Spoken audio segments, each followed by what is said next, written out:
iba nating mga plant sa itaas ng ating vertical wall. Yan guys, at ayusin po natin sila. And then hetong isang gymno ay aayusin din po natin. Hello everyone, ito po si Charching ng Succulent Davao and welcome sa ating YouTube channel.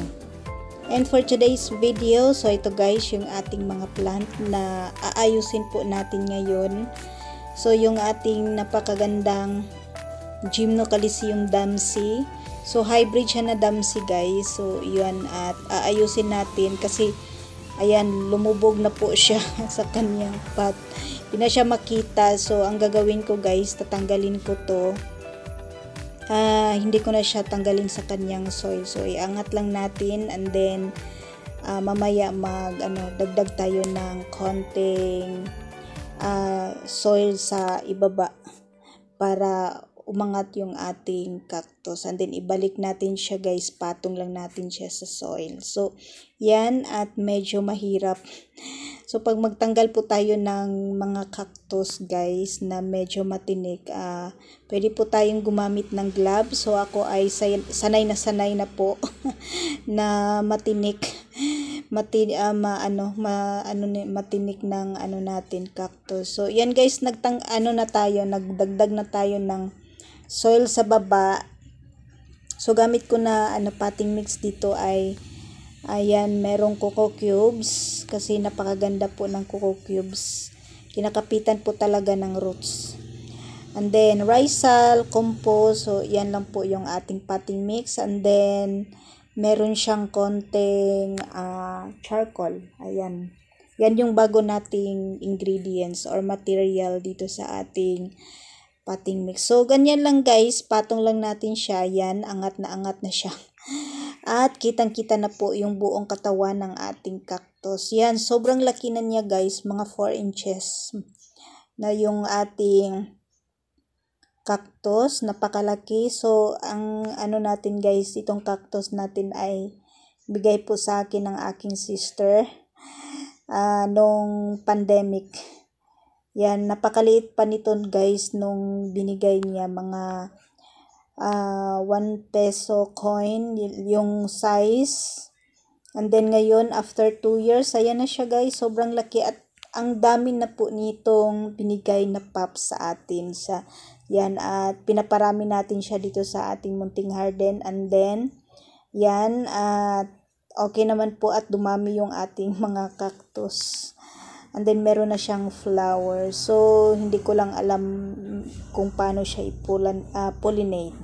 So sa pops po ako nagpaparami.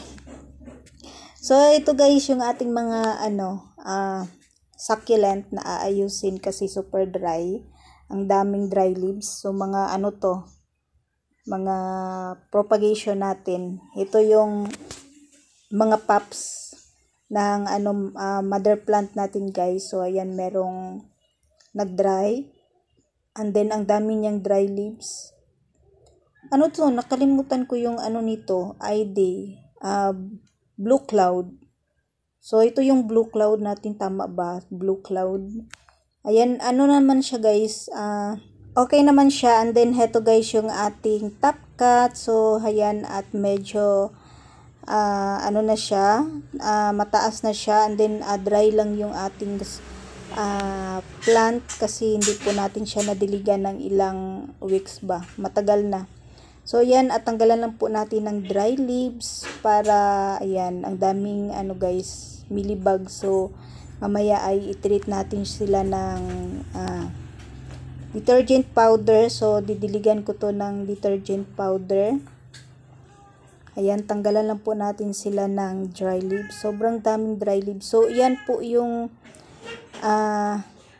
mangyayari pag maraming dry leaves yung ating mga plants. So dinadapuan po talaga sila ng mealybug. So yan guys yung ating napakagandang dry na kisses.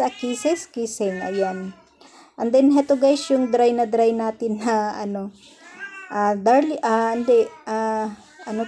yung Echeveria, nakalimutan ko na naman yung ID.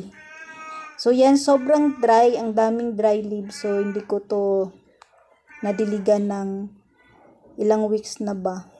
So ayan, at ayan, ang dami niyang pups sa baba guys. Ayan, and then nakalimutan ko talaga yung ID. So yan guys yung ating mga ano niya, mga babies. So didiligan ko to ng ano mamaya, yung detergent powder, yung water na may detergent powder. So yan, at meron po siyang millibag sa baba. So yan po, pag medyo marami na po yung dry leaves sa baba ay ayan, tinatamaan or dinadapuan po talaga ng millibugs yung ating mga succulents. So yan guys yung update sa ating napakagandang, nakalimutan ko yung ID.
So ayan na po sila lahat guys, natanggalan na po natin ng dry leaves, and then ayan, nag-treat na po ako ng, or diligan na po natin sila ng ano, yung detergent powder. So yan, at para ma-treat po natin yung ating plant, para mabalik po sila sa dati nilang ganda, and then para mamatay po yung millibugs and then langgam dyan sa